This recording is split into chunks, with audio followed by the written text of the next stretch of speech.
तो 11th class का sample paper और 40 क्वेश्चंस हम लोग यहाँ पे सॉल्व करने वाले हैं ना। तो एक एक करके हम लोग क्वेश्चन को देखेंगे। जहाँ पे आप लोग को समझ में नहीं आएगा वहाँ पे कमेंट करके आप लोगों को बताना है। हर क्वेश्चन को ध्यान से देखेंगे, समझ करके देखेंगे, और अगर कहीं पे क्वेश्चन में आप लोगों को दिक्कत होगा समझने में तो कमेंट सेक्शन में लिख करके आप लोगों को बताना है, उसका अलग से सॉल्यूशन आप लोगों तक भेज दिया जाएगा। तो हम लोग यहाँ से शुरू करते हैं ना।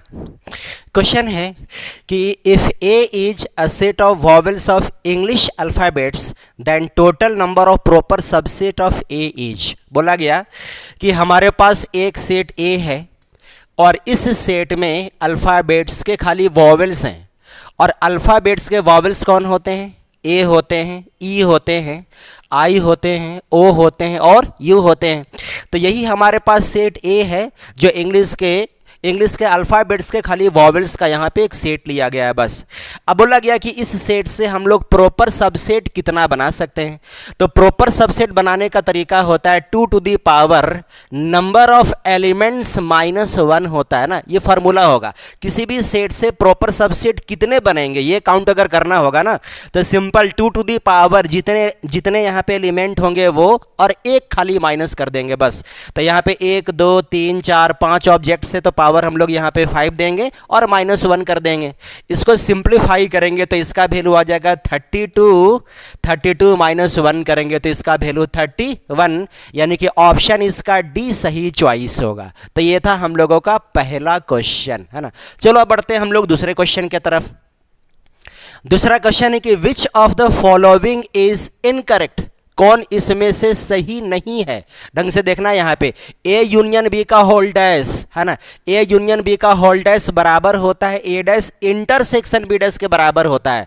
जिसका मतलब ए यूनियन बी का होल डैश इसके बराबर नहीं होता है, ये सही है। साथ में ए इंटरसेक्शन बी का होल डैश ए डैश यूनियन बी डैश के बराबर होता है। तो इसका मतलब क्या हुआ कि ए इंटरसेक्शन बी का होल डैश बराबर नहीं होगा ए डैश इंटरसेक्शन बी डैश के। तो ये बात भी सही है। जो गलत है ना उस बात को बताना है हम लोगों को। अब जरा देखो थर्ड वाला, ए और ए डैश का इंटरसेक्शन 5 सेट होता है, ये बात भी सही है, ये भी सच्ची बात है। तो सच बात हम लोगों को नहीं बताना है, जो इनकरेक्ट है ना वही हम लोग को बताना है। जरा देखते हैं नेक्स्ट वाला। अगला है कि ए इंटरसेक्शन बी और बी इंटरसेक्शन ए दोनों आपस में बराबर नहीं होता है, ये बात गलत है। क्यों? क्योंकि बराबर आपस में होता है। ये वाला दोनों का दोनों इंटरसेक्शन ए इंटरसेक्शन बी और बी इंटरसेक्शन ए दोनों आपस में सेम होता है। इसका कहना है कि सेम नहीं होता है, तो यही गलत है और गलत ही ऑप्शन हम लोगों को बताना था। तो ऑप्शन डी हम लोगों को यहां पे बता देना है, सिंपल है। तो ये था दूसरा क्वेश्चन ना।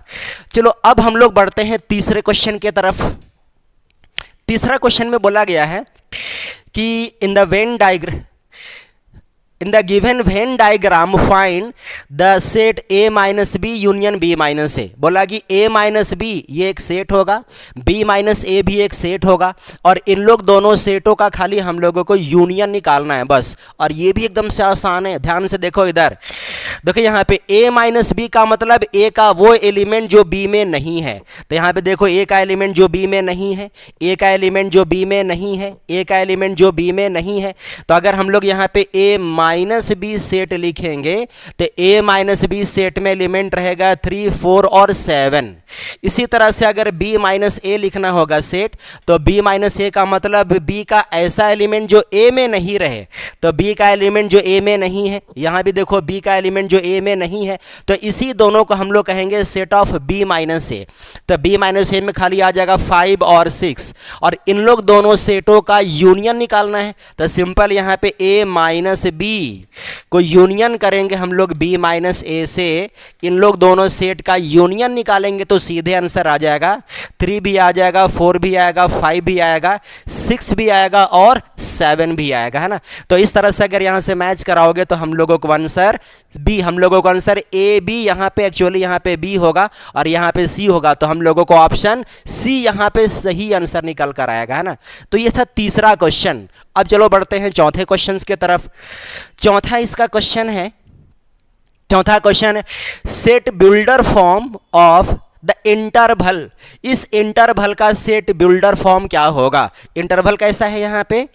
-2 से 7, -2 को भी लेना है और 7 को भी लेना है ना? तो -2 से 7 हमारा एक इंटरवल है, इसको सेट बिल्डर फॉर्म में कैसे लिखेंगे हम लोग? इन चारों फॉर्म में से।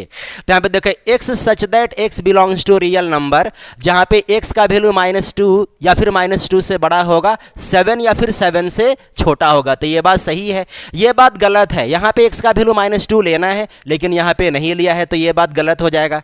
यहाँ पे x का वैल्यू -2 लेना है, 7 भी लेना है लेकिन यहाँ पे 7 नहीं लिया गया है, तो ये गलत है। यहाँ पे देखो x का वैल्यू -2 लेना है लेकिन नहीं लिया हुआ है, तो ये भी गलत है। तो सेट बिल्डर फॉर्म हमारा ऑप्शन ए ही खाली सही होगा यहाँ पे, है ना? तो ये था हम लोगों का क्वेश्चन नंबर 4, है ना? अब हम लोग आते हैं क्वेश्चन नंबर 5 में। एकदम ऐसे ही आसानी से हर क्वेश्चन हम लोग देख लेंगे और हर क्वेश्चन आप लोगों को भी समझ में आ जाएगा। और ऐसे ही क्वेश्चन, इतने ही आसान क्वेश्चन आपका जैक बोर्ड में आएगा, ऐसे ही क्वेश्चन आपको आएगा और बड़े आराम से प्यार से हम लोगों को बस बनाते चलना है। 40 क्वेश्चन होगा जरूर, लेकिन इतना आसान क्वेश्चन आता है ना कि ऐसे क्वेश्चन को आप आधे घंटे में बना सकते हो, फिर भी आप लोगों को ना 1 घंटा का टाइम आप लोगों को मिलेगा। घबराना एकदम से नहीं है ना। चलो आते हैं नेक्स्ट क्वेश्चन की तरफ। क्वेश्चन नंबर 5 है, क्वेश्चन नंबर 5 है कि ये और ये दोनों आपस में सेम है, तो आपको बताना है कि x और y का वैल्यू खाली क्या होगा, बस। और यहां भी देखो कितना आसान काम है। अगर ये दोनों आपस में सेम है तो यहां पे देखो x कोऑर्डिनेट के बराबर होगा और y कोऑर्डिनेट के बराबर होगा। सिंपल है एकदम। यानी कि x + 3 सिंपल 6 के बराबर होगा। उसी तरह से यहां पे 2x + y यहाँ पे ओनली 5 के बराबर होगा। यहाँ से x की वैल्यू निकालेंगे तो आएगा 6 - 3 = 3 और यहाँ से x का वैल्यू 3 अगर यहाँ पे पुट करेंगे तो 2 × 3 + y = 5, तो y का वैल्यू आ जाएगा 5, मल्टीप्लाई करेंगे तो 6, उधर जाएगा तो -6, तो y = आ जाएगा -1। तो x का वैल्यू 3 और y का वैल्यू -1, यानी कि ऑप्शन सी हम लोगों का सही चॉइस होगा, है ना? तो ये था हम लोग का क्वेश्चन नंबर 5। अब चलो हम लोग सीधे बढ़ते हैं क्वेश्चन नंबर 6 के तरफ। क्वेश्चन नंबर 6 में बोला गया है कि the domain of the function, इस फंक्शन का डोमेन क्या होगा? डोमेन निकालने के लिए ऐसे वाले केस में क्या करेंगे? डिनोमिनेटर में है तो इसका वैल्यू 0 के बराबर नहीं आना चाहिए, रूट के अंदर है तो इसका वैल्यू 0 से बड़ा ही होना चाहिए। तो इसीलिए 9 - x² का वैल्यू 0 से बड़ा रहेगा। रूट के अंदर होने की वजह से 0 या 0 से बड़ा, लेकिन 0 नहीं लेंगे। क्यों? क्योंकि डिनोमिनेटर में है तो डिनोमिनेटर का नंबर 0 के बराबर नहीं होता है। अब ध्यान से देखना है यहाँ पे, तो आ जाएगा -x² > -9, और इस माइनस को कैंसिल करने के लिए इनइक्वालिटी के दोनों तरफ हम लोग -1 से मल्टीप्लाई करेंगे। -1 से मल्टीप्लाई करेंगे तो ये बनेगा +x², और नेगेटिव नंबर से मल्टीप्लाई करते हैं ना इनइक्वालिटी के दोनों साइड, तो इनइक्वालिटी साइन हमेशा चेंज होता है ना? इनइक्वालिटी साइन को चेंज करेंगे और -1 से इधर भी मल्टीप्लाई करेंगे तो 9 हो जाएगा। और जैसे इसके बाद हम लोग इनइक्वालिटी के दोनों साइड डायरेक्ट हम लोग यहाँ पे रूट लगा देंगे। दोनों साइड काम करने से कोई दिक्कत भी नहीं है, तो इनइक्वालिटी के दोनों साइड हम लोग यहाँ पे रूट लगा देंगे। सिंपल है। रूट अगर यहाँ पे लगा देंगे तो ये बनेगा √x², ये बनेगा √ खाली 9। बस अगेन हम लोग इसको सिंप्लीफाई कर लेते हैं, तो सिंपल √x² का वैल्यू +-6 होता है, लेस देन यहाँ पे 9 हो जाएगा। एक बार लेंगे प्लस में x का वैल्यू, रूट हम लोग यहाँ भी तो लगाएंगे ना, रूट हम लोग यहाँ भी लगा देंगे, जहाँ पे रूट की वैल्यू, यहाँ पे √9 की वैल्यू 3 भी हम लोग लेंगे साथ में। तो एक बार लेंगे प्लस में x का वैल्यू, √9 का वैल्यू यहाँ पे ले लेंगे 3, और एक बार लेंगे -x, यहाँ पे रहेगा लेस देन, और √9 का वैल्यू यहाँ भी हम लोग 3 ही लिखेंगे। तो एक यहाँ से निकलेगा x का वैल्यू 3 से छोटा, और इस माइनस को हटाने के लिए अगेन इनइक्वालिटी के दोनों साइड -1 से मल्टीप्लाई करेंगे। तो -1 से मल्टीप्लाई करेंगे तो ये बनेगा +x। इनइक्वालिटी साइन हम लोग चेंज करेंगे, इनइक्वालिटी के दोनों साइड कभी भी हमेशा नेगेटिव नंबर से मल्टीप्लाई करते हैं तो इनइक्वालिटी साइन हमेशा हम लोग चेंज करते हैं, है ना? तो यहाँ भी इनइक्वालिटी साइन हम लोग चेंज कर देंगे और -1 से मल्टीप्लाई करेंगे तो -3 होगा। तो x का वैल्यू -3 से बड़ा होगा, लेकिन 3 से क्या होगा? छोटा होगा। सिंपल है। तो x का वैल्यू -3 से बड़ा और 3 से छोटा, यानी कि ऑप्शन बी हम लोग का सही चॉइस होगा। आई थिंक आप लोगों को बहुत मज़े में समझ में जरूर आप लोगों को आ रहा होगा, लेकिन फिर भी कहीं पे अगर एक आध क्वेश्चन आप लोगों को नहीं भी समझ में आया ना, तो कमेंट सेक्शन में जरूर आप लोग लिख करके बताना, एक एक क्वेश्चन आसानी से और अच्छे ढंग से एक्सप्लेन करके उसको हम लोग बता देंगे ना, टेंशन नहीं लेना है एकदम। चलो नेक्स्ट क्वेश्चन की तरफ हम लोग आते हैं। अगला क्वेश्चन है कि the range of the greatest integer function fx is equal to this is. Greatest integer function का हमेशा रेंज आप लोगों को याद रखना है। इंटीजर का मतलब क्या हुआ, इंटीजर ही ना, तो इंटीजर का मतलब नेगेटिव में भी नंबर होगा और पॉजिटिव में भी नंबर होगा। ग्रेटेस्ट इंटीजर, इंटीजर तो होगा है ना, क्वेश्चन तो समझ में पहले ही से नाम से ही आ रहा है कि इंटीजर है। यहाँ पे fx को हम लोग y कहते हैं, तो y इक्वल टू हो गया ग्रेटेस्ट इंटीजर यहाँ पे दिया हुआ है। इस क्वेश्चन का रेंज हम लोगों को बताना है। रेंज हम लोग y की वैल्यू को कहते हैं। y का वैल्यू का मतलब किसका वैल्यू, ग्रेटेस्ट इंटीजर x का वैल्यू, और इसका रेंज आप लोगों को याद रखना है, इंटीजर होता है। ग्रेटेस्ट इंटीजर का रेंज हमेशा आप लोगों को इंटीजर याद करके रखना है ना, तो इसके लिए ऑप्शन हम लोगों का बी सही चॉइस हो जाएगा। बड़ा आसान क्वेश्चन। कुछ कुछ क्वेश्चन आप लोगों को ऐसा मिलेगा जो बिना कैलकुलेशन की आप लोगों को आंसर बता देना, बस खाली डायरेक्टली आपको याद रहेगा, खाली देख करके ऑप्शन और टिक लगा देना आपको बस।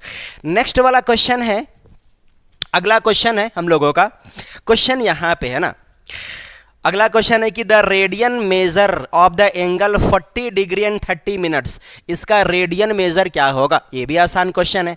40 डिग्री और कितना 30 मिनट, 30 मिनट, मिनट को डिग्री में कन्वर्ट करने के लिए 60 से डिवाइड की जाती है, तो इसको 60 से डिवाइड करेंगे तो 30/60 हो जाएगा, और ये हो गया मिनट, सॉरी ये हो गया डिग्री, और ये भी डिग्री, दोनों डिग्री को ऐड कर देंगे तो सबसे पहले डिग्री में कन्वर्ट हो जाएगा। डिग्री में कन्वर्ट करने के बाद इसको हम लोग रेडियन में कन्वर्ट करेंगे, जो क्वेश्चन ने हम लोगों से पूछा है ना। बड़ा सिंपल क्वेश्चन अब बन गया। तो ये हो गया 40, इसको कैंसिल करेंगे तो ये बनेगा 1/2, बड़ा आसान है। तो ये सिंपल हो गया 40, इसको सिंप्लीफाई करेंगे तो ये हो गया 80 + 1 करेंगे तो ये बनेगा 81, बाई नीचे हो जाएगा 2। तो इतना आ गया डिग्री मेजर। अब डिग्री मेजर को रेडियन मेजर में कन्वर्ट करना होगा तो सिंपली क्या करेंगे, π/180 से मल्टीप्लाई करेंगे। चलो π/180 से यहाँ पे मल्टीप्लाई कर लो सिंपली। अब π/180 से मल्टीप्लाई करके साथ में कैंसिल भी करेंगे हम लोग यहाँ पे।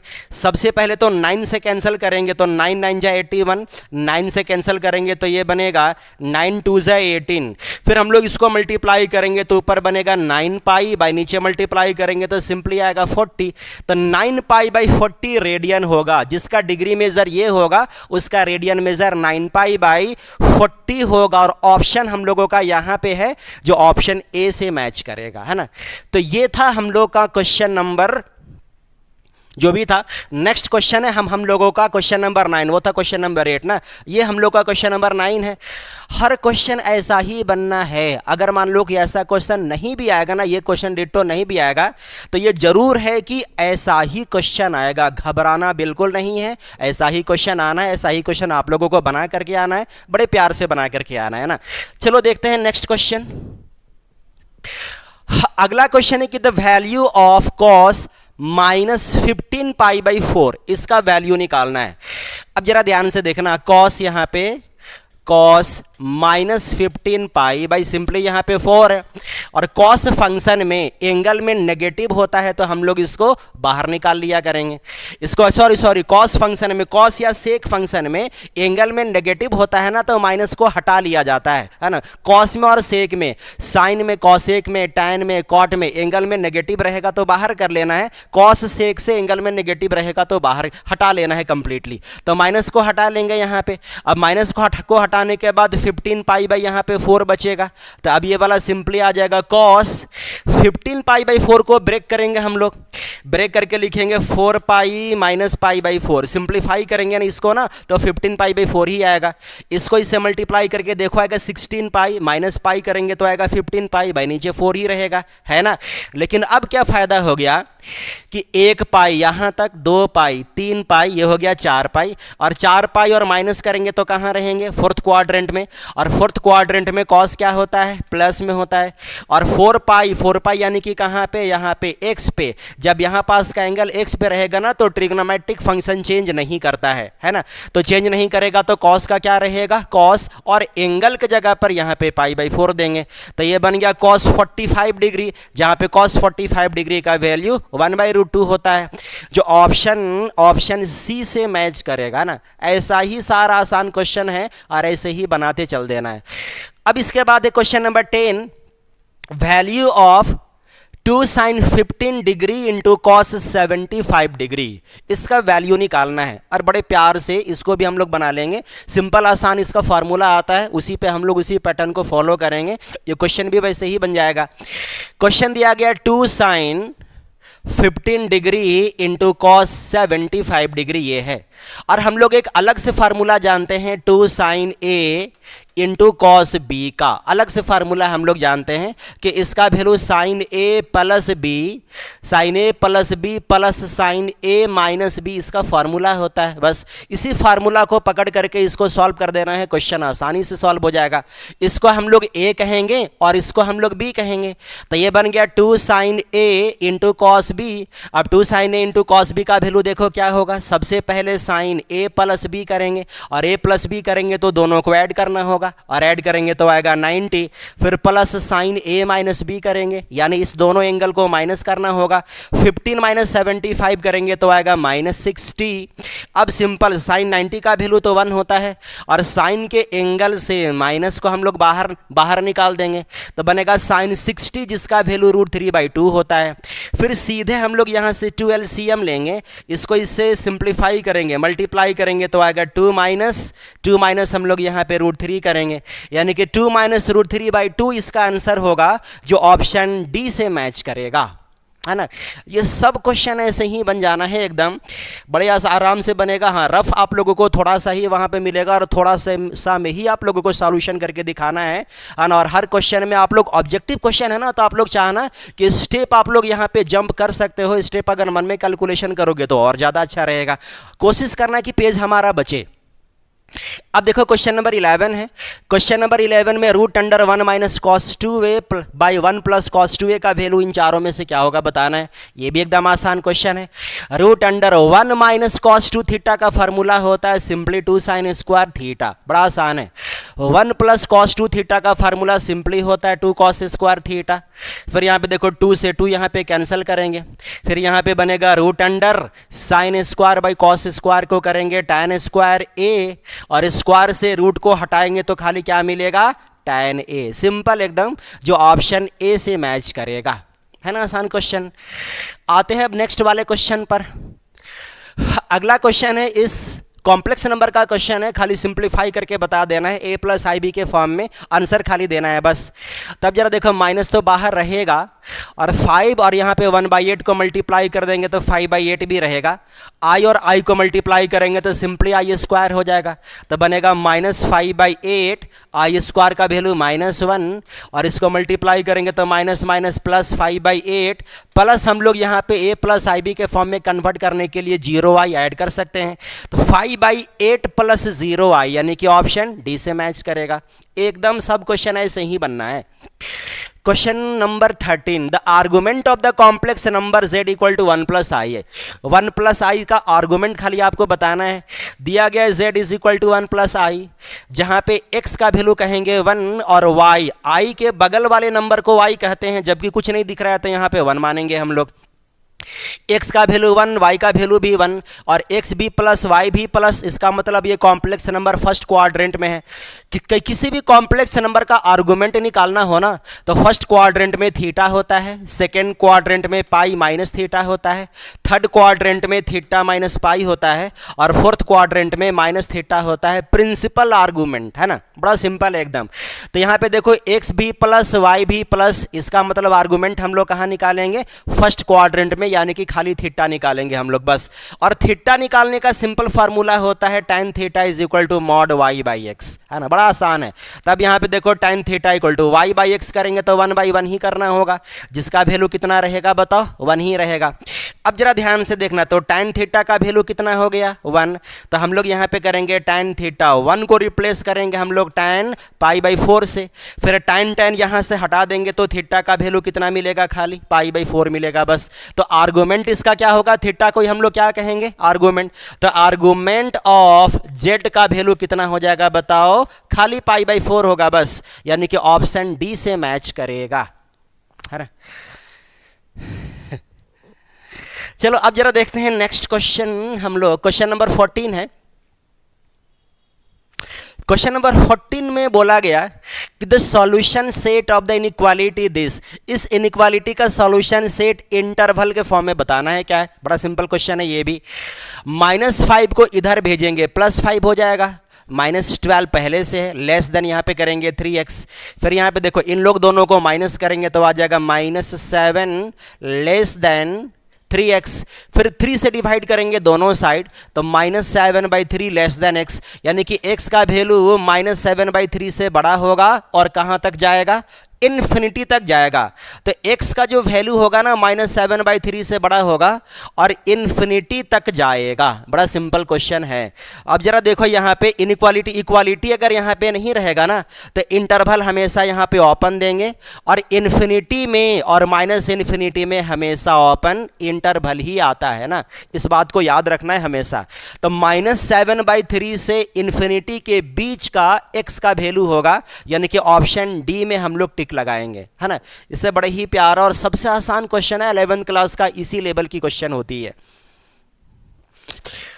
अब चलो हम लोग आते हैं नेक्स्ट क्वेश्चन नंबर 15 में।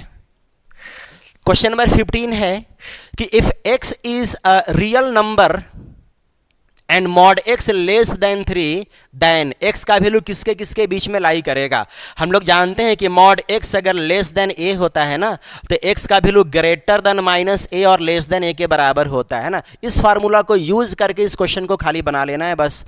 तो यहाँ पे देखो मॉड x का वैल्यू लेस देन 3 है तो x का वैल्यू किसके किसके बीच में रहेगा, -a से +a के बीच में, यानी कि -3 से +3 के बीच में रहेगा, यानी कि ऑप्शन यहाँ भी हम लोग बी पे टिक लगाएंगे, है ना। सिंपल है एकदम। अब चलो आते हैं नेक्स्ट क्वेश्चन की तरफ। अगला क्वेश्चन में इस कॉम्बिनेशन का वैल्यू बताना है क्या होगा खाली बस। और यहाँ पे देखो 4c3 की वैल्यू निकालना है और 4c3 सिंपली 4c1 के बराबर होगा। क्यों, हम लोग जानते हैं कि NCR NC n-r के बराबर होता है ना, मतलब कि यहाँ पे सिंपल 4c3 4c1 के बराबर होगा इसी फॉर्मूला को यूज करते हुए। अब जरा 4c1 का वैल्यू हम लोग जानते हैं खाली किसके बराबर होगा, 4 के बराबर होगा। जानते हैं ना कि NC1 का वैल्यू हमेशा n होता है तो 4c1 का वैल्यू क्या होगा, 4 ही होगा ना, यानी कि ऑप्शन हम लोग सी में टिक लगाएंगे। सिंपल है एकदम, है ना। अब सीधे आते हैं क्वेश्चन नंबर 16 पे। क्वेश्चन नंबर 16 है इसका, how many 2 digit numbers can be formed from the digit 1 2 3 and 4 when repetition of the digit is not allowed. Digit का रिपीटेशन अलाउड नहीं रहेगा तो ऐसे कंडीशन में 1 2 3 4 को यूज करते हुए 2 डिजिट का कितना नंबर हम लोग बना सकते हैं। तो पहले 2 बॉक्स हम लोग यहाँ पे बना लेंगे और इस बॉक्स को फिल करने के लिए हमारे पास 4 वेज होंगे, तो इस बॉक्स को फिल करने के लिए हमारे पास 3 वेज होंगे। क्यों, क्योंकि रिपीटेशन अलाउड नहीं होगा, जो नंबर यहाँ पे रहेगा वो नंबर यहाँ पे नहीं आएगा ना, तो ऐसे कंडीशन में रिपीटेशन अलाउड नहीं होगा। अब इन सारे वेज को हम लोग मल्टीप्लाई करेंगे तो 4 × 3 सिंपली आंसर कितना हो जाएगा इसका, 12 खाली इसका आंसर हो जाएगा, यानी कि ऑप्शन ए से मैच करेगा, है ना। तो ये था हम लोग का क्वेश्चन नंबर 17। लगभग हम लोगों का आधा क्वेश्चन हो चुका है और आधा क्वेश्चन हम लोगों को करना है। 1 घंटा का एग्जाम आप लोगों का जरूर है, लेकिन मैं आपको याद दिला दूं 1 घंटा का क्वेश्चन होता ही नहीं है। बहुत सारा क्वेश्चन का तो आंसर आप लोगों को पहले से ही याद होगा। 40 क्वेश्चन में कम से कम 10-15 क्वेश्चन ऐसा होगा जिसका आंसर आप लोगों को पहले से याद होगा।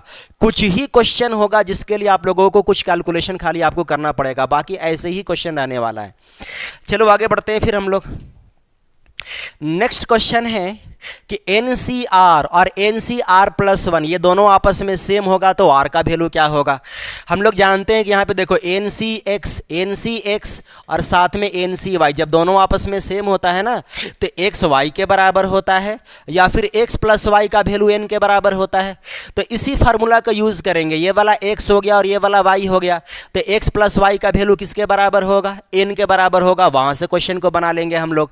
तो X हो गया R और Y हो गया R+2, इन लोग दोनों को ऐड करेंगे किसके बराबर होगा, 16 के बराबर होगा। सिंपल एकदम। अब जरा ध्यान से देखना, इन लोग दोनों को ऐड कर देंगे तो कितना होगा 2R, तो 2R + 2 = कितना होगा बताओ 16। एकदम सिंपल है। फिर ये वाला हो जाएगा 2R = इसको माइनस करेंगे तो आ जाएगा 14 और इसको कैंसिल करेंगे तो R का वैल्यू हो जाएगा 7। तो सिंपल आंसर यहाँ पे ऑप्शन डी पे टिक लगाएंगे। अब चलो देखते हैं नेक्स्ट क्वेश्चन। अगला क्वेश्चन है कि the number of terms in the expansion of this is, इसके एक्सपेंशन में नंबर ऑफ टर्म्स कितने होंगे। ये भी बड़ा आसान क्वेश्चन है। 1 + x है ना, पावर को मल्टीप्लाई करेंगे तो पावर हो जाएगा 20 और a + b का पावर जितना होगा ना टर्म हमेशा उससे एक ज्यादा होगा। पावर यहाँ पे 20 है तो टर्म एक ज्यादा होगा यानी कि 21, यानी कि ऑप्शन सी में टिक लगा देंगे हम लोग। तो ये हो गया 19 क्वेश्चन नंबर। चलो अब आते हैं हम लोग क्वेश्चन नंबर 20 जो आधा के बराबर होगा। अब यहां पे देखो समेशन ऑफ r = 1 से लेकर के 10 2 to the power r × 10 CR का वैल्यू बताना है। इन चारों में से क्या होगा, ये भी आसान क्वेश्चन है। यहाँ पे देखो समेशन ऑफ r = 0 से यहाँ पे 10 दिया गया है 2 to the power r और साथ में 10 CR, इसका वैल्यू हम लोगों को निकालना है। तो हम लोग क्या करेंगे, पहले इसको सीरीज के फॉर्म में कन्वर्ट कर लेंगे। सीरीज के फॉर्म में जैसे ही कन्वर्ट करेंगे r का वैल्यू 0 से पुट करना शुरू करेंगे और 10 तक हम लोग पुट करेंगे। तो r का वैल्यू 0 हम लोग यहाँ पे जैसे ही रखेंगे ये बनेगा 2 to the power 0। सबसे पहले हम लोग वैल्यू इसमें रखेंगे तो ज़्यादा अच्छा रहेगा। 10c r का वैल्यू क्या रखेंगे 0, 2 to the power यहाँ भी r का वैल्यू हो जाएगा 0, तो मैंने 0 यहाँ पे रख दिया r का वैल्यू। एक वैल्यू रखेंगे इसके बाद देंगे प्लस, फिर दूसरा वैल्यू देंगे, फिर प्लस, फिर तीसरा वैल्यू देंगे, फिर प्लस और लास्ट में कितना वैल्यू देंगे 10 तक देंगे हम लोग लास्ट में। फिर r का वैल्यू 2 देंगे तो आ जाएगा 10c, यहाँ पे हो जाएगा 2 to the power सॉरी 0 के बाद 2 नहीं 0 के बाद 1 देंगे ना हम लोग। अगर हम लोग r का वैल्यू हम लोग देंगे 1 तो 2 to the power साथ में 1 हो जाएगा। फिर देंगे प्लस के बाद साथ में 10c यहाँ पे 2 देंगे, 2 to the power यहाँ पे 2 करेंगे और लास्ट वाला टर्म क्या रहेगा 10c 10 रहेगा और 2 to the power यहाँ पे 10 रहेगा। तो हम लोगों को वैल्यू इसका निकालना है, यानी कि वैल्यू हम लोगों को इसका निकालना है। ये दोनों आपस में सेम है, हम लोगों ने वैल्यू को पुट करके खाली समेशन के फॉर्म में कन्वर्ट कर दिया बस। अब ध्यान में हम लोगों का रखना ये है कि वैल्यू हम लोगों को इसका निकालना, ये वाला अपने दिमाग से कुछ देर के लिए हम लोग हटा देंगे। मेन क्वेश्चन हम लोगों का हो गया इसका वैल्यू निकालना। अब जरा देखो इसका वैल्यू कैसे निकलेगा, ये भी आसान है। एक एक्सपेंशन हम लोग जानते हैं 1 + x का पावर n का एक्सपेंशन होता है NC0 है ना, x का पावर 0 प्लस NC1 x का पावर 1 NC2 x का पावर 2 से लेकर NCn और x का पावर n, ये एक्सपेंशन होता है। इस एक्सपेंशन में इक्वेशन के दोनों साइड हम लोग x को रिप्लेस कर देंगे 2 से और n को रिप्लेस कर देंगे खाली 10 से, तो इसका वैल्यू आराम से जो निकालना है वो आ जाएगा। तो अगर x को रिप्लेस करेंगे हम लोग 2 से तो 2 + 1 यहाँ पे 3 हो जाएगा और n को रिप्लेस करेंगे 10 से, यहाँ भी n को रिप्लेस करेंगे 10 से और x को रिप्लेस करेंगे 2 से, n को रिप्लेस करेंगे 10 से और x को रिप्लेस करेंगे 2 से, n को रिप्लेस करेंगे 10 से और x को रिप्लेस करेंगे 2 से, यहाँ भी n को रिप्लेस करेंगे 10 से और x को रिप्लेस करेंगे 2 से। तो देखो तो डिट्टो यही ना आ गया। और इसका वैल्यू, इसी का वैल्यू हम लोगों को देखो यहाँ पे निकालना था जो किसके बराबर आ गया, सिंपली 3 to the power 10 के बराबर, यानी कि ऑप्शन इसका बी सही चॉइस हो जाएगा। कुछ एक यही क्वेश्चन अभी तक का हम लोगों को ऐसा लगा है जिसमें हल्की फुल्की जान है, बाकी हर क्वेश्चन ऐसा ही है। 40 क्वेश्चन में चांस है कि 40 क्वेश्चन में 1-2 क्वेश्चन ऐसा होगा जहां पे आप लोगों से मेहनत करवाएगा, बाकी 35 क्वेश्चन 36 क्वेश्चन एकदम से आसान क्वेश्चन होगा जो आराम से आप लोग बना कर आ सकते हो, है ना। अब चलो सीधे बच्चों हम लोग आते हैं क्वेश्चन नंबर 21 में। क्वेश्चन नंबर 21 है कि इफ a1 का वैल्यू 3 दिया गया है, an का वैल्यू 3an-1 + 2 दिया हुआ है, हमको बताना है a3 का वैल्यू क्या होगा। सिंपल है एकदम। अब इस वाले क्वेश्चन में an का वैल्यू दिया गया है 3an-1 + 2, ये दिया हुआ है। सबसे पहले n को रिप्लेस करेंगे हम लोग 2 से रिप्लेस करेंगे तो 3a, 2 - 1 करेंगे तो यहाँ पे 1 होगा, प्लस यहाँ पे 2 हो जाएगा। 3 × a1 यहाँ पे आ गया, जहाँ पे a1 का वैल्यू 3 दिया हुआ है, प्लस यहाँ पे 2 करेंगे। सिंप्लीफाई करेंगे तो 9 + 2 11 आ जाएगा यहाँ पे। अब इसके बाद सीधे हम लोग निकालेंगे a3, जिसका वैल्यू हम लोगों को निकालना है। अब a3 निकालने के लिए n को रिप्लेस करेंगे 3 से, तो 3 × 8a, 3 - 1 करेंगे तो 2 हो जाएगा, प्लस में यहाँ पे 2 भी दे देंगे। अब 3 × a2 का वैल्यू यहाँ पे रखेंगे 11, प्लस यहाँ पे 3 कर देंगे तो ये बनेगा 33, और प्लस यहाँ पे 3 कर देंगे तो आ जाएगा 36। सॉरी, प्लस यहाँ पे 3 नहीं, प्लस में यहाँ पे 2 है ना, यहाँ पे 2 है तो यहाँ भी तो 2 ही आएगा ना। तो इन लोग दोनों को मल्टीप्लाई करेंगे तो आ जाएगा 33 + 2 करेंगे तो आएगा सीधे आंसर 35, यानी कि ऑप्शन डी से मैच करेगा। तो ये भी आसान क्वेश्चन था। अब चलो आते हैं नेक्स्ट क्वेश्चन की तरफ। 23 बोला गया है कि in a GP third term is 24। बोला गया किसी भी जीपी में तीसरा टर्म 24 है और उसी जीपी का छठा टर्म 192 है, तो आपको बताना है उसी जीपी का पहला टर्म क्या होगा, फर्स्ट टर्म क्या होगा उसी जीपी का, इन चारों में से। ये भी आसान क्वेश्चन है। तो जीपी का तीसरा टर्म AR² को कहते हैं जो 24 है। छठा टर्म AR⁵ को कहते हैं जो 192 है। अब जरा ध्यान से यहाँ पे देखना। अब इसके बाद सीधे हम लोग एक इक्वेशन को दूसरे इक्वेशन से खाली डिवाइड करेंगे। सेकेंड को डिवाइड कर देते हैं फर्स्ट से, तो ऐसे वाले केस में AR⁵ रहेगा ऊपर, AR² रहेगा नीचे, 192 रहेगा ऊपर, 24 रहेगा नीचे। ये तो यहाँ पे कैंसल आउट हो जाएगा और इसको कैंसिल करेंगे तो पावर यहाँ पे 3 बचेगा। और इसको कैंसिल करेंगे हम लोग 6 से अगर कैंसिल करेंगे तो 6 4 × 24, 6 3 × 18 और 6 2 × 12, और अगर कैंसिल करेंगे तो ये बनेगा 8, यानी कि R³ का वैल्यू यहाँ पे 8 आ जाएगा। तो सिंपली यहाँ पे R का वैल्यू कितना आएगा बताओ, 2 आ जाएगा।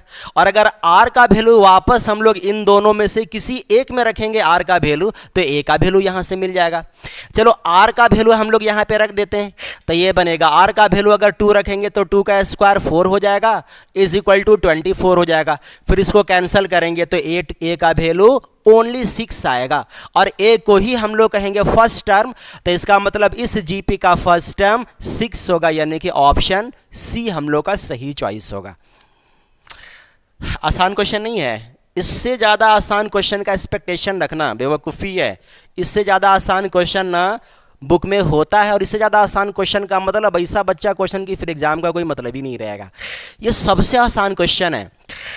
अब यहाँ पे देखो, if AM of 2 numbers 3 and x is 15, बोला गया कि 3 का और x का अर्थमेटिक मीन यानी कि AM कितना दिया गया है, 15 दिया गया है। तो बोला गया कि अब इसी दोनों का GM कितना होगा इन चारों में से। बड़ा आसान क्वेश्चन है। इसका अर्थमेटिक मीन किसको कहते हैं, तो A इसको कहेंगे A, इसको कहेंगे B। तो A + B/2 को हम लोग कहते हैं अर्थमेटिक मीन, जो क्वेश्चन के अकॉर्डिंग 15 दिया हुआ है। तब जरा यहाँ से बताना, मल्टीप्लाई करेंगे तो आ जाएगा 30, यानी कि 3 + x = 30 होगा। और अगर यहाँ से x की वैल्यू हम लोग निकालेंगे तो सिंपली आ जाएगा 27, तो x का वैल्यू 27 होगा। बोला गया है कि इन दोनों टर्मों का ज्योमेट्रिक मीन क्या होगा, और दो टर्म का ज्योमेट्रिक मीन हम लोग √AB को कहते हैं। अगर AB करेंगे तो 3 × साथ में x करना होगा, तो यह आ जाएगा √3 × x का वैल्यू हम लोग यहाँ पे रखेंगे 27, मल्टीप्लाई हम लोग यहाँ पे करेंगे तो आ जाएगा 81, और इसको भी सिंप्लीफाई करेंगे तो आ जाएगा 9। तो इसका मतलब इन लोग दोनों टर्म का ज्योमेट्रिक मीन अगर निकालेंगे तो 9 आएगा, यानी कि ऑप्शन बी हम लोग का सही चॉइस होगा। अब जरा देखो next question, the slope of a line passing through the point this and this, इन लोग दोनों पॉइंटों से पास करने वाला लाइन का स्लोप क्या होगा? किसी भी दो पॉइंट से पास करने वाला slope y2 minus y1 by x2 minus x1 होता है। बस y2 minus y1 by x2 minus x1 करेंगे ना तो स्लोप आ जाएगा। y2 माइनस y1 करेंगे तो 4 माइनस 2 करना होगा, और अगर x2 माइनस x1 करेंगे तो 1 माइनस 3 करना होगा। ऊपर अगर माइनस करेंगे तो 2 आएगा, नीचे माइनस माइनस प्लस, 3 प्लस 1 करेंगे तो 4 आएगा, सिंप्लीफाई करेंगे तो 1/2 आएगा। तो इन लोग दोनों पॉइंटों को मिलाने से जो लाइन बनेगा उसका स्लोप 1/2 होगा, यानी कि ऑप्शन ए सही चॉइस होगा। अब जरा देखो नेक्स्ट क्वेश्चन। अगला क्वेश्चन है कि the angle between the line this and this, इन लोग दोनों लाइनों का बीच का एंगल क्या होगा? एंगल निकालना, ये भी आसान क्वेश्चन है। क्वेश्चन दिया गया 2x minus y plus 3 equal to, देखो यहाँ पे 0 है, और एक लाइन दिया गया है x plus 2y plus 3 equal to यहाँ पे 0 दिया गया है। और हम लोग अलग से जानते हैं कि अगर लाइन का equation ax plus by plus c equal to 0 होता है तो सिंपली लाइन का slope minus a by B होता है, बस माइनस a बाई बी होता है लाइन का स्लोप। तो अगर इस लाइन का स्लोप निकालेंगे और m1 कहेंगे इसको, और माइनस a बाई बी निकालेंगे तो माइनस a, और b का वैल्यू रखेंगे तो -1 हो जाएगा। और इस लाइन का अगर स्लोप निकालेंगे हम लोग तो माइनस a बाई बी कहेंगे, a का वैल्यू 1 और b का वैल्यू यहाँ पे 2 हो जाएगा। इसको अगर यहाँ पे सिंप्लीफाई करेंगे तो m1 का वैल्यू 2 मिलेगा, और यहाँ से m2 का वैल्यू -1/2 मिलेगा। और अब यहाँ पे देखना m1 इंटू m2 निकाल करके देखते हैं हम लोग, जहाँ पे m1 का वैल्यू हम लोग 2 रखेंगे और m2 का वैल्यू -1/2 रखेंगे। इन लोग दोनों को मल्टीप्लाई करेंगे तो -1 आएगा। और हम लोग थ्योरी जानते हैं कि जब भी किसी भी दो लाइन के स्लोप को मल्टीप्लाई करने से वैल्यू अगर -1 आता हो तो दो लाइंस हमेशा आपस में परपेंडिकुलर होता है। और अगर लाइन आपस में परपेंडिकुलर हो गया तो इसका मतलब दो लाइनों का बीच का एंगल 90 डिग्री बनेगा, या कहो π/2 बनेगा। चलो 90 ही दिया हुआ है, यानी कि ऑप्शन ए हम लोग का सही चॉइस होगा। एकदम आसान है। Next question 27, the coordinate of the middle point of the portion of a line intercepted between the coordinate axis is 3 2, then the equation of the line will be. ये भी बड़ा आसान क्वेश्चन है।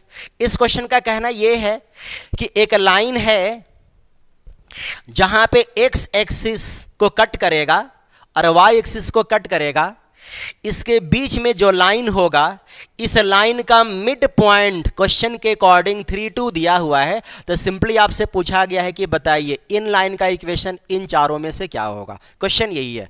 अब इसका देखो सॉल्यूशन कितना आसान है कि जब भी ऐसा मिड पॉइंट अगर दिया रहे और ये वाला x कोऑर्डिनेट ये वाला y कोऑर्डिनेट अगर रहे, तो ऐसे कंडीशन में यहाँ पास का x कोऑर्डिनेट यहाँ पास का x कोऑर्डिनेट का डबल हो जाएगा।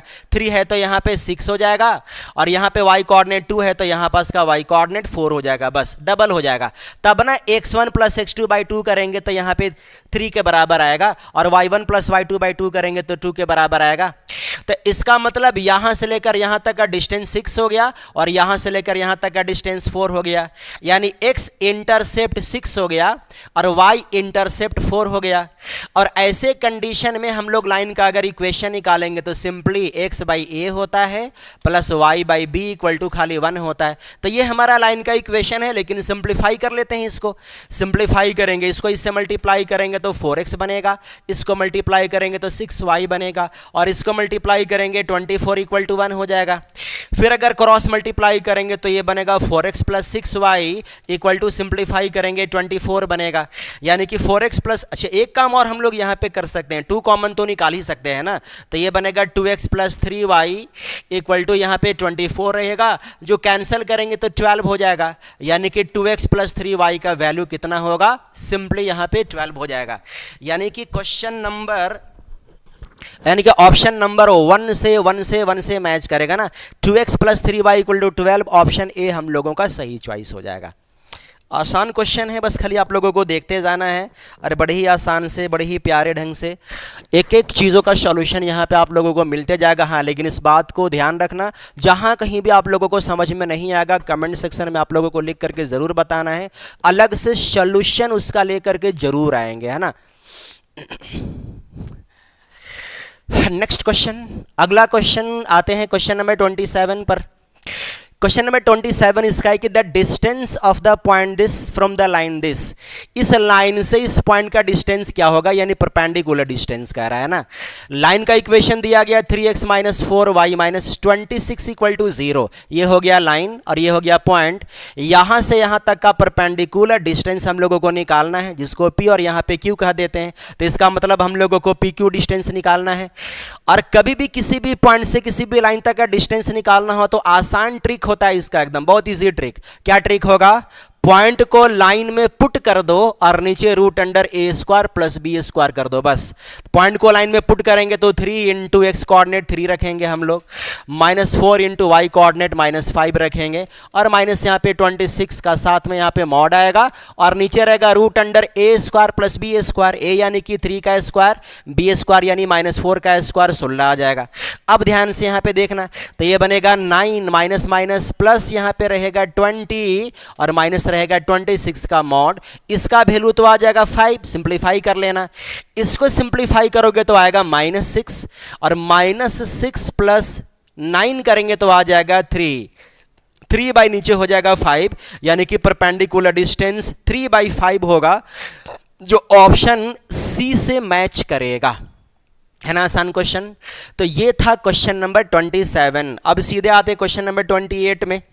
क्वेश्चन नंबर 28 का कहना है कि the radius of the circle this, इस सर्कल का खाली रेडियस बताना है बस। किसी भी सर्कल का रेडियस अगर बताना होगा ना, जहां पे सर्कल का इक्वेशन जनरल फॉर्म में दिया हुआ रहेगा, तो ऐसे वाले केस में भी बड़ा आसान ट्रिक होता है एकदम। x के बगल वाले नंबर को 2 से खाली डिवाइड करके साइन उल्टा कर देना है, उससे x कोऑर्डिनेट मिलेगा। और y के बगल वाले नंबर को खाली 2 से डिवाइड करके साइन उल्टा कर देना, यहां से y कोऑर्डिनेट आपको मिलेगा सेंटर का। पहले हम लोग निकालेंगे सेंटर निकालने के लिए 2 से डिवाइड करके साइन उल्टा कर देंगे तो -4 आएगा। इसको 2 से डिवाइड करके साइन उल्टा करेंगे तो -5 आ जाएगा। ये हो गया सर्कल। रेडियस अगर निकालना हो तो सेंटर का x कोऑर्डिनेट y कोऑर्डिनेट को स्क्वायर करके ऐड कर लेना और इस वाले नंबर को माइनस कर लेना। ऐसा करने से रेडियस एक लाइन में निकल कर आएगा, एकदम आसान है। तो अगर इसका स्क्वायर करेंगे तो 16, इसका स्क्वायर करेंगे 25, और माइनस हम लोग करेंगे इसको, और इसको अगर माइनस करेंगे तो आएगा सिंपली -8 बस। और ये सब को सिंप्लीफाई करेंगे तो आएगा 49, जिसका वैल्यू हो जाएगा 7। तो इसका रेडियस 7 होगा, है ना। तो हम लोग 7 में टिक लगा देंगे, यानी कि ऑप्शन सी हम लोगों का राइट चॉइस होगा एकदम। अब सीधे एंट्री मारते हैं क्वेश्चन नंबर हम लोग 29 में एंट्री मारेंगे। क्वेश्चन नंबर 29 का कहना है कि the parabola y² = -8x, the focus and length of latus rectum are respectively. अगर पैराबोला का इक्वेशन y² = -8x दिया गया हो ना, तो आपको बताना है कि ये पैराबोला का फोकस और लेंथ ऑफ लेटस रेक्टम क्या होगा। बड़ा आसान क्वेश्चन है। अगर यहाँ पे y² = -4ax वाला फॉर्म में रहे ना, तो हम लोग इसको कहते हैं लेफ्ट हैंड ओपनिंग पैराबोला, जिसका फोकस होता है -a0 और जिसका लेंथ ऑफ लेटस रेक्टम होता है 4a, और यहाँ पे माइनस के बाद और x से पहले बीच वाले नंबर को हम लोग कहते हैं 4a हमेशा। तो 4a का वैल्यू क्वेश्चन के अकॉर्डिंग कितना है 8, तो a का वैल्यू कितना हो गया बताओ, कैंसिल करेंगे तो a का वैल्यू यहाँ पे खाली 2 निकल कर आया बस।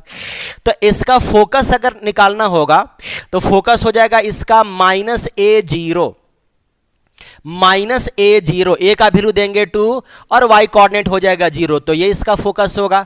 और इसका अगर लेटस रेक्टम निकालना होगा तो वो होता है 4a, और 4a का वैल्यू अगर 2 देंगे मल्टीप्लाई करेंगे तो 8 आएगा। तो लेटस रेक्टम हो जाएगा 8 और फोकस हो जाएगा -2 0, तो -2 0 और 8 ऑप्शन सी से मैच करेगा। सिंपल है एकदम। ऑब्जेक्टिव क्वेश्चन में ज्यादा लिखने की जरूरत नहीं है, लिखोगे टाइम बर्बाद हो जाएगा आपका।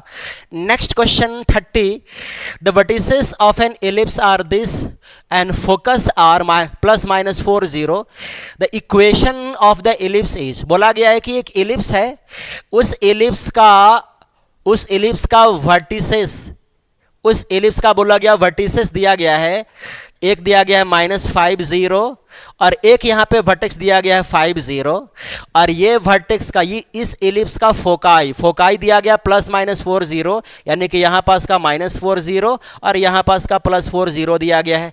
सिंपली आपको बताना है कि ये एलिप्स का इक्वेशन क्या होगा बस, और ये भी आसान क्वेश्चन है एकदम, क्योंकि अगर एलिप्स का फोकाई दिया गया है ना तो फोकाई में हम लोग इसको कहते हैं -AE, 0 और इसको कहते हैं AE 0।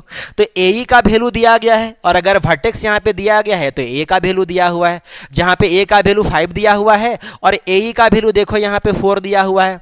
और हॉरिजॉन्टल एलिप्स में रिलेशन होता है B² = A² × 1 - CA², ये रिलेशन होता है। इसको सिंप्लीफाई करेंगे तो आएगा B², मल्टीप्लाई करेंगे तो आएगा A², इसको मल्टीप्लाई करेंगे तो सिंपली AE का होल स्क्वायर हो जाएगा।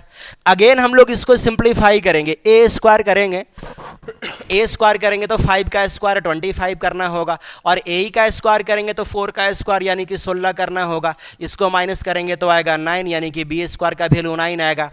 और एलिप्स का इक्वेशन होता है x² / A² + y² / B² = 1, simple, जहां पे x² / A² यानी 5 का स्क्वायर 25 होगा, y² / B² जहां पे B² का डायरेक्ट ही वैल्यू 9 है इक्वल टू यहाँ पे 1। तो ये हो गया एलिप्स का इक्वेशन। एलिप्स का equation x² / 25 + y² / 9, x² / 25 + y² / 9 = 1 यानी कि ऑप्शन ए यहां भी सही चॉइस होगा। तो ये था बच्चों क्वेश्चन नंबर 30। अब सीधे हम लोग कुछ ही क्वेश्चन बचा हुआ है, थोड़ा सा पेशेंस खाली और रखना है। बढ़ते हैं क्वेश्चन नंबर हम लोग सीधे 31 में, और इसमें खाली आपसे पूछा गया है the eccentricity of the hyperbola. इस हाइपरबोला का इसेंट्रिसिटी खाली आपको निकालना है बस। इसेंट्रिसिटी अगर निकालना होगा ना, ये वाला वैल्यू होता है A² जो 9 है और ये वाला वैल्यू होता है B² जो 16 है। रिलेशन इसका होता है B² = A² इंटू यहाँ पे E² - 1, ये रिलेशन होता है। यहां से ही इसेंट्रिसिटी निकलेगा जहां पे B² का वैल्यू 16 दिया हुआ है और क्वेश्चन के अकॉर्डिंग A² का वैल्यू 9 है और ये E² - 1 हो जाएगा। इसको अगर यहां से हटा देंगे तो डिनोमिनेटर में आ जाएगा 9 और -1 को हटा देंगे तो आ जाएगा +1 = हो जाएगा E²। फिर अगर इसको हम लोग सिंप्लीफाई करेंगे, इसको मल्टीप्लाई करेंगे तो 16 + 9 25/9 होगा जो E² के बराबर होगा। और अगर यहां से डायरेक्टली अगर E का वैल्यू लगाना होगा तो रूट यहां पे लगा देंगे जो 5/3 हो जाएगा।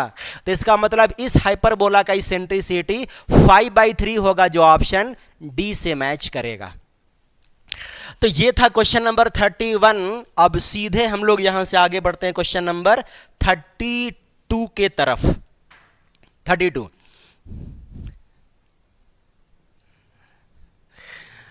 क्वेश्चन नंबर 32 है the point this lies in, ये पॉइंट जो है कहां लाई करेगा, किस क्वाड्रेंट में लाई करेगा। ये पॉइंट बड़ा आसान है एकदम। इसको समझने के लिए हमने यहाँ पे एक छोटा सा मेहनत किया है और बड़े ही आराम से आपको ये चीज़ समझ में आ जाएगा। इसको हम लोग कहेंगे ऑक्टेन। ये क्या है? ऑक्टेन। देखिए यहाँ पे एकदम सिंपल, हम लोग जब 2D पढ़ाई करते हैं तो वहाँ पे क्या होता है? क्वाड्रेंट। लेकिन 3D पढ़ाई करेंगे ना तो क्वाड्रेंट नहीं होता, ऑक्टेन होता है। जब 2D पढ़ाई करते हैं ना तो खाली वहाँ पे x एक्सिस और y एक्सिस होता है, लेकिन 3D पढ़ाई करेंगे ना तो x एक्सिस, y एक्सिस और z एक्सिस भी होता है। 3D का मतलब स्पेस में होता है। तो ये हम लोगों का 3D ऑक्टेन है। यहाँ पे क्वाड्रेंट यहाँ पे 4 ही होता है। इसको कहते हैं first quadrant, second quadrant, third quadrant और इसको कहेंगे फोर्थ क्वाड्रेंट, ये ना कहते हैं।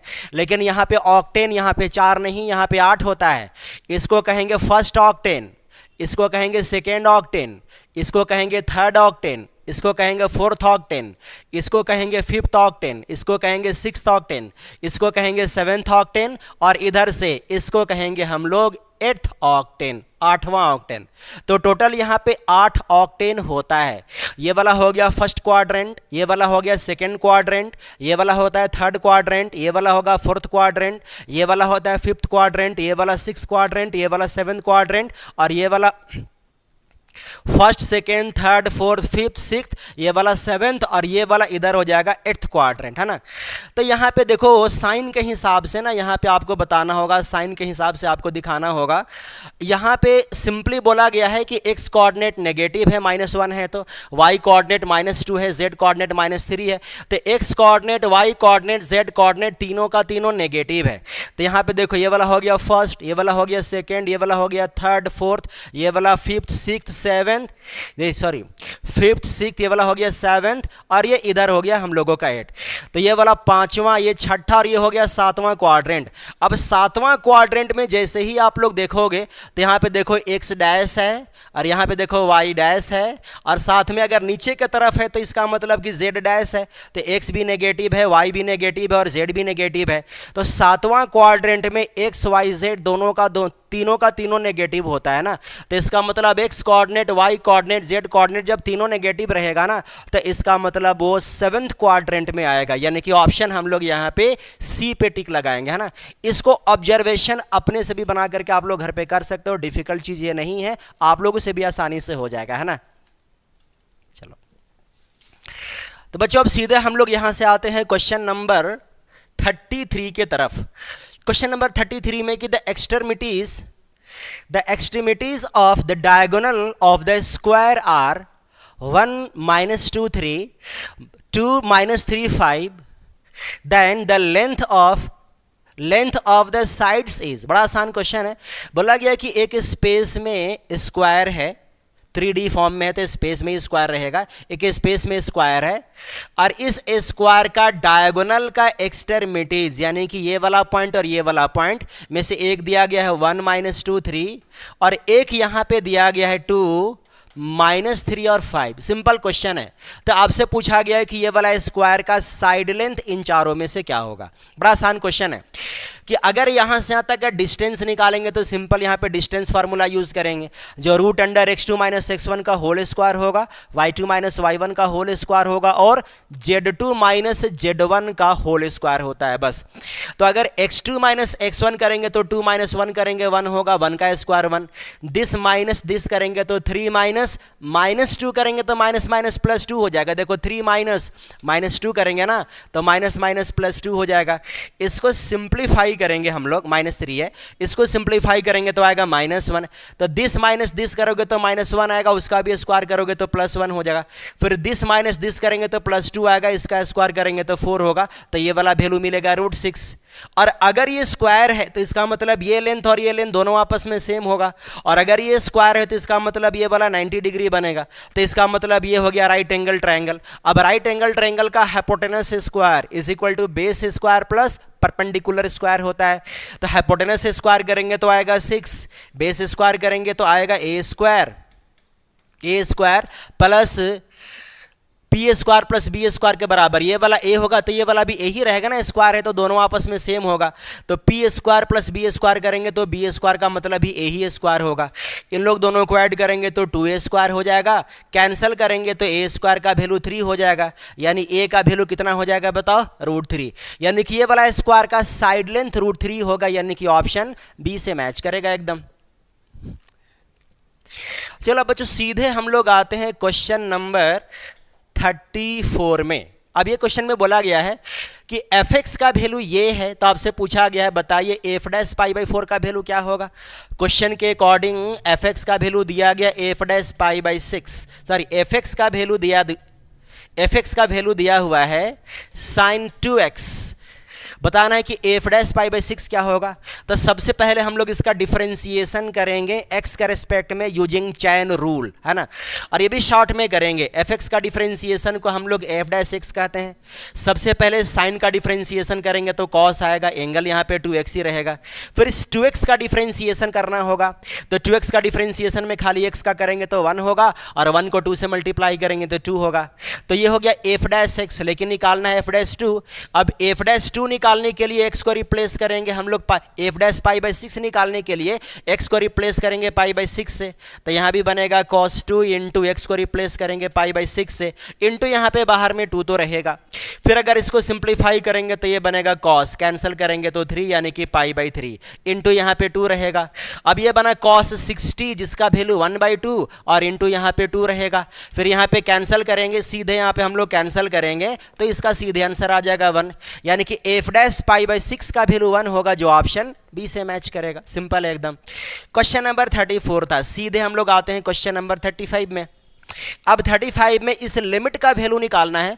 लिमिट का फार्मूला हम लोग अलग से जानते हैं, limit x tends to a x to the power n minus a to the power n by x minus a का सीधे formula n into a to the power n minus 1 होता है। इसी वाले फार्मूला को यूज करके direct इसका value निकाल लेना है। 1 को हम लोग 1 टू दी पावर 15 तो कर ही सकते हैं, तो ये बना x का पावर n माइनस a का power n by x minus a हो गया। तो इसका सीधे फार्मूला होगा n into a to the power n minus 1 यानी कि 15 माइनस 1। तो 15 इंटू 1 का पावर कुछ भी करेंगे तो 1 ही रहेगा, मल्टीप्लाई करेंगे तो आ जाएगा 15, जो ऑप्शन बी से मैच करेगा। 35 सीधे हम लोग आते हैं क्वेश्चन नंबर 36 में। 36 में बोला गया कि डेरिवेटिव ऑफ दिस, इसका डिफरेंशिएशन x के रेस्पेक्ट में क्या होगा। ये भी आसान क्वेश्चन है। डिफरेंशिएशन अगर करना है किसका, cos x, नीचे है 1 प्लस साइन x। चलो सबसे पहले हम लोग इसको y एज्यूम कर लेते हैं, फिर इसको डिफरेंशिएट करेंगे। y का डिफरेंशिएशन हो जाएगा dy बाई डी एक्स, और इसका डिफरेंशिएशन हम लोग कॉसेंट रूल से करेंगे। कॉसेंट रूल से डिफरेंशिएट करेंगे तो सबसे पहले डिनोमिनेटर ऐसे ही मल्टीप्लाई होगा, न्यूमरेटर का डिफरेंशिएशन होगा। ऊपर का सबसे पहले डिफरेंशिएशन करेंगे, आएगा माइनस साइन एक्स, और ऊपर का डिफरेंशिएशन डिनोमिनेटर से खाली मल्टीप्लाई हो जाएगा बिना डिफरेंशिएट किए, यानी कि 1 प्लस साइन एक्स से ही खाली मल्टीप्लाई हो जाएगा। बीच में आता है माइनस, एक बार ऊपर का डिफरेंशिएशन को नीचे से मल्टीप्लाई किए तो एक बार नीचे के डिफरेंशिएशन को ऊपर से मल्टीप्लाई करेंगे बस, और नीचे कर देंगे डिनोमिनेटर का स्क्वायर। तो इसका डिफरेंशिएशन करेंगे तो इसका 0, इसका बनेगा cos x, डिफरेंशिएशन यहाँ पे cos x, और ऊपर वाला को ऐसे ही खाली मल्टीप्लाई कर देंगे यानी cos x से। डिनोमिनेटर में इसका स्क्वायर करना पड़ेगा, यानी कि 1 प्लस साइन एक्स का यहाँ पे स्क्वायर कर दो। अब खाली इसको सिंप्लीफाई कर दो, एक से ऑप्शन जरूर मैच करेगा हम लोगों का। अब यहाँ पे देखना, इसको इससे मल्टीप्लाई करेंगे तो आएगा माइनस साइन एक्स, और इसको इससे मल्टीप्लाई करेंगे तो आएगा माइनस साइन स्क्वायर एक्स। फिर अगर इसको मल्टीप्लाई करेंगे तो आएगा माइनस कॉस स्क्वायर एक्स। अब नीचे तो रहेगा 1 प्लस साइन एक्स का होल स्क्वायर ही, इसमें हम लोगों को चेंज नहीं करना है। लेकिन एक कैलकुलेशन यहाँ पे बहुत अच्छा होगा, इन लोग दोनों से हम लोग माइनस कॉमन लेंगे। माइनस अगर कॉमन लेंगे तो साइन स्क्वायर भी प्लस में होगा और कॉस स्क्वायर भी प्लस में हो जाएगा। डिनोमिनेटर में रहेगा 1 प्लस साइन एक्स का होल स्क्वायर, सिंपल है एकदम। और जानते हैं ना कि sine square theta plus cos square theta 1 होता है, तो इसका वैल्यू हम लोग यहाँ पे क्या लेंगे बताओ, 1। तो ये बनेगा -1, और यहाँ भी माइनस, लेकिन हम लोग चलो माइनस कॉमन भी ले लेंगे तो बनेगा प्लस साइन एक्स, और अगर ये तो बनेगा 1 के वजह से -1 होगा, माइनस कॉमन लेंगे तो बनेगा +1। अब नीचे भी हो गया 1 प्लस साइन एक्स का होल स्क्वायर, ऊपर खाली हो गया 1 प्लस साइन एक्स, और नीचे हो गया 1 प्लस साइन एक्स का होल स्क्वायर। एक पावर तो हम लोग यहाँ पे कैंसिल कर ही सकते हैं, तो सीधे इसका आंसर हो जाएगा -1/1 प्लस साइन एक्स। देखो तो कहीं से मैच किया, -1/1 प्लस साइन एक्स होगा, यानी कि ऑप्शन हम लोगों का सी सही चॉइस होगा। तो ये था हम लोग का क्वेश्चन नंबर 36। सीधे आते हैं क्वेश्चन नंबर 37 में। क्वेश्चन नंबर 37 का कहना है कि the variance of the given data B144, the standard deviation of that data will be. एक डेटा का वेरिएंस ये है तो उसी डेटा का स्टैंडर्ड डेविएशन क्या होगा। वेरिएंस अगर पता होना तो स्टैंडर्ड डेविएशन निकालने के लिए वेरिएंस के वैल्यू में खाली रूट लगा दो बस, स्टैंडर्ड डेविएशन आप लोगों को आराम से मिल जाएगा। तो रूट अंडर खाली 144 कर दो, जिसका वैल्यू 12 हो जाएगा, जो ऑप्शन बी से मैच करेगा। बस ये तो और भी आसान क्वेश्चन था, बल्कि सबसे आसान क्वेश्चन था ये। क्वेश्चन नंबर सीधे हम लोग आते हैं 39 में। In a leap year the probability of having 53 Sunday और 53 मंडे, किसी भी लीप ईयर में 53 संडे या 53 मंडे आने की प्रोबेबिलिटी क्या है। ये भी आसान क्वेश्चन है। किसी भी लीप ईयर में 366 दिन होता है, अगर 7 से डिवाइड करेंगे हम लोग तो 7 5 जा 35, रिमाइंडर 1 आएगा 6, 7 2 जा 14, रिमाइंडर यहाँ पे 2 बचेगा। रिमाइंडर 2 बचने का मतलब हुआ 7 से डिवाइड मैंने इसलिए किया कि लीप ईयर वाले साल में 52 वीक होंगे और 2 दिन होगा साथ में, 52 वीक प्लस 2 डेज। तो अगर 52 वीक होंगे तो 52 संडे तो आना कंफर्म है, 53 संडे आना कंफर्म नहीं है, क्योंकि 52 वीक के बाद हमारे पास 2 ही दिन बचता है। अब ये दो दिन में क्या पता संडे मंडे आएगा कि नहीं आएगा, है कि नहीं। तो 53 संडे तब होगा ना जब ये वाला 2 दिन में एक दिन संडे या मंडे रहेगा, तब ना 53 संडे या 53 मंडे आने की चांस हो जाएगा। 53 संडे अच्छा एक चीज और हम लोग यहाँ पे ऑब्जर्वेशन करेंगे कि 52 वीक तो हमारे पास है, इसके बाद 2 दिन बचा। अब वो 2 दिन कौन कौन सा दिन हो सकता है, तो वो जो 2 दिन है ना, वो 2 दिन या तो संडे मंडे रहेगा, ऐसा तो नहीं हो सकता ना कि संडे के बाद ट्यूसडे हो गया, ये नहीं हो सकता।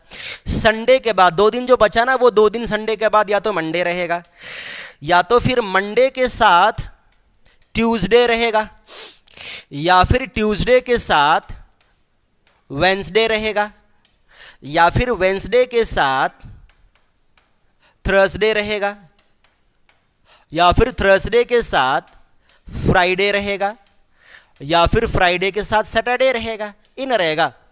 तो जो 2 दिन हमारा बचा वो इस तरह से आने की चांस है। ये टोटल चांस है जो 2 दिन हमारा बचा, 7 तरह से, 1 2 3 4 5 6 7 तरह से 2 दिन का आने का चांस है, जिसमें से पूछा गया कि संडे या मंडे आने की प्रोबेबिलिटी क्या है। 52 वीक अगर होते हैं तो 52 संडे और 52 मंडे तो आना कंफर्म है।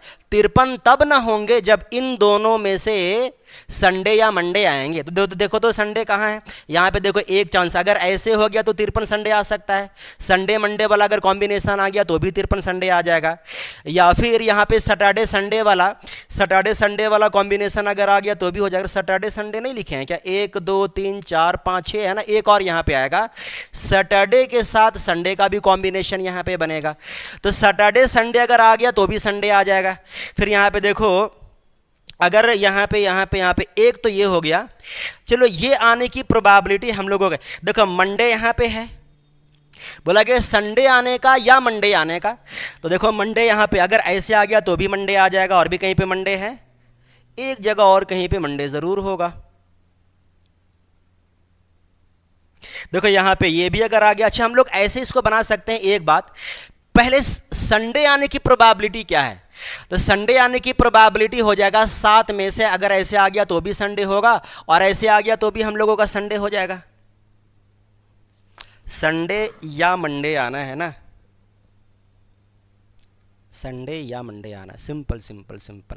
अगर ये आ गया ना तो भी संडे मंडे हो गया, और ये आ गया ना तो भी संडे या मंडे आ जाएगा, ये आ गया ना तो भी संडे या मंडे आ गया। तो ये वाला चांस और ये वाला चांस और ये वाला चांस अगर आ गया, 2 दिन में अगर ऐसा कॉम्बिनेशन अगर बनेगा तब संडे या मंडे आएगा। तो 7 में से ये वाला पेयर या ये वाला पेयर अगर आया तब संडे या मंडे आने की चांस है। तो सिंपल इसका प्रोबेबिलिटी हम लोग कर देंगे, 7 में से 3 पेयर अगर आ गया तो संडे या मंडे आने के चांस बनेगा, यानी कि 3/7 ऑप्शन हम लोग यहाँ पे ए पे टिक लगा देंगे हम लोग। सिंपल आए समझ में।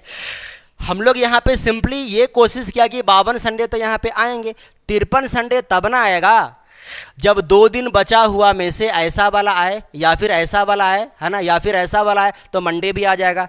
संडे आए या मंडे आए इसका प्रोबेबिलिटी आपसे पूछा गया, तो उन 7 कॉम्बिनेशन में से ये आ गया तो संडे या मंडे की चांस आएगा, ये आ गया तो संडे या मंडे की चांस आ गया, ये आएगा तो भी संडे या मंडे की चांस आ जाएगा। तो 7 में से यही 3 चांस ऐसा है जो हमारे फेवर में फेवरेबल आउटकम है।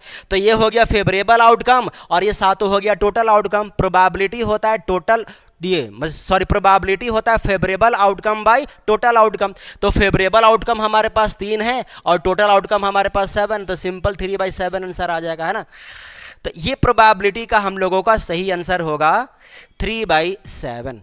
अब सीधे हम लोग आते हैं क्वेश्चन नंबर 39 में।